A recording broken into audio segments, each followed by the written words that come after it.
Hey guys, what's going on? Welcome back to the channel. Thanks for joining me, appreciate it.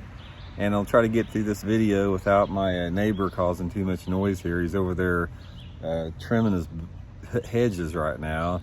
Man, this dude, he is like up at 6:30 in the morning on a weekend mowing his grass or doing something noisy. It's like unbelievable, man.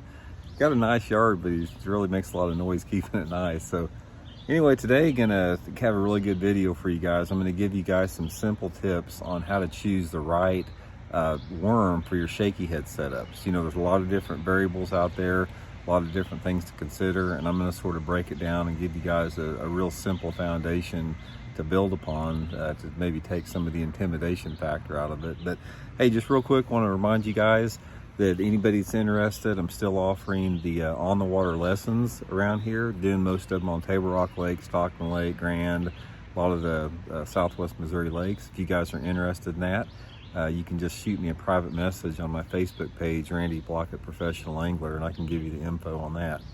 Okay, let's get into this shaky head worm deal here. You know, shaky heads, like I said, they've been popular now for, man, probably, 20 years or so, you know, in that range. Before the shaky head, everybody used what was called the jig head worm, which is basically just like it says, threading on a jig head on a small plastic worm, sort of like a big Ned rig used now. In fact, the first time I ever saw that, the second Bassmaster tournament I ever fished, I drew out Tommy Martin on Sam Rayburn, and he finished second in that tournament fishing a little ringworm on a jig head, which was sort of basically like the predecessor to the shaky head. But ever since the shaky head came out, it's become a standby. It's one of the most efficient, best lures to catch bass that there is anywhere. Guys, I'm saying right now, if you told me that I had to go out and catch fish just to basically survive on a lake, a shaky head would be definitely in my top 3 lures to have, because I have never been in a situation around the country where bass don't bite it and where they don't bite it all year long. You can catch bass on shaky heads all year long, any lake that you go to. It's one of the few lures that you can actually do that with. But there's some things that make them a little better than others, and there's a lot of different aspects of shaky head fishing. We'll get into it in future videos, but today I'm going to show you guys the 4 basic worm setups I use and when I use them. Go over that. First of all, let's start out with just the traditional, just the 4-inch straight tail plastic worm. This is a Zoom Finesse worm. A lot of guys like robo worms, a lot of different worms out there, but this is just a 4-inch model, and this is probably one of the most effective lures to use on a shaky head anytime that you're fishing it. When I'm using the 4-inch model on my shaky head, most of the time it's when I'm targeting lakes that have a lot of spotted bass in it, or targeting lakes that have a little bit clearer water in it. Those are sort of the 2 factors that I decide when to go to the 4-inch model.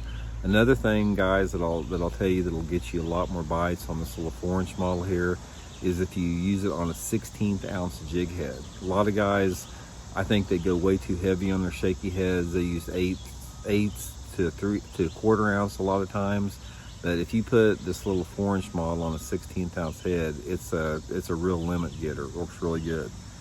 Now the next one I go to, this is probably my most favorite that I use all the time. I upgrade to the Zoom Trick Worm. This is a 6.5, 7-inch worm, a little bit bigger. You know, like I said, Robo makes their 6-inch model on here, but this is my favorite shaky head to use most of the time. I find out that this bait will catch largemouth, spotted bass, smallmouth. It catches bass in off-colored water. It catches bass in clear water, everything in between. And what I do on this particular worm here is I use it in all different water clarities. Like I said, between a foot and 20 foot, and I simply just change up my colors on it. I like to use this in dark a lot. I use a lot of times I'll use it in black or June bug, something like that. But if I'm fishing water visibilities over 3 feet, I'm using usually some type of watermelon or green pumpkin. But this bigger model right here, the advantage over a 4-inch size is you catch a little bit bigger fish, and you can fish it in a little bit more of a varied condition. I usually mix it up sometimes too. For so many years, I fished the 4-inch model you know, almost all the time like everybody did. But actually David Dudley was the one that got me talked into fishing this bigger model. He actually keyed me in on this years ago. We were at a tournament at Lake Hartwell and told me about it, and I wound up finishing really good in the tournament. So this is probably my workhorse, a Zoom trick worm on a shaky head. Most of the time I'll use it on an 1/8 ounce head. The next one I like a little bit more is the Magnum Finesse worm. Now this is the same, it's a little bit longer than the regular Finesse worm, but it's fatter. You can see it's a lot bigger profile on there. And I like the Magnum Finesse worm if I'm fishing in warmer water and water that has a little bit more color to it. So most of the time I'm fishing this, and the water visibility is anywhere between, say, 1.5 to 3 feet. It's great in the summertime. I'm usually using it on an 1/8 ounce head, and it's been a real killer for me around boat docks. Anytime you've got summertime boat docks, I'll put this thing on an 1/8 ounce head and skip it back underneath those docks. Also, it's real good fishing on main lake points, but a little bit more off-colored water, warm water, and I use a variety of colors on that. Okay, and also this thing this is one of my favorite lures to pitch and flip too, let alone use on a shaky head. I didn't figure it out. I actually got schooled on this particular bait. I was fishing a FLW tournament years ago down at Lake Eufaula in Alabama, and my co-angler whacked me out of the back of the boat on this Magnum Finesse worm. I was using just a regular trick worm, and he just whacked me on this, which really got me keyed in on using this in a little bit more off-colored water, because the water visibility was like 1.5 feet in that tournament. Okay, my next one is the Magnum trick worm. This is another one by Zoom, 7-inch worm, like the Magnum Finesse worm. It's big and fat around the size, and this is the shaky head that I use when I'm deep water fishing on bigger heads. I'll use it on anywhere between 1/4 to 3/8 ounce head with a wide gap hook.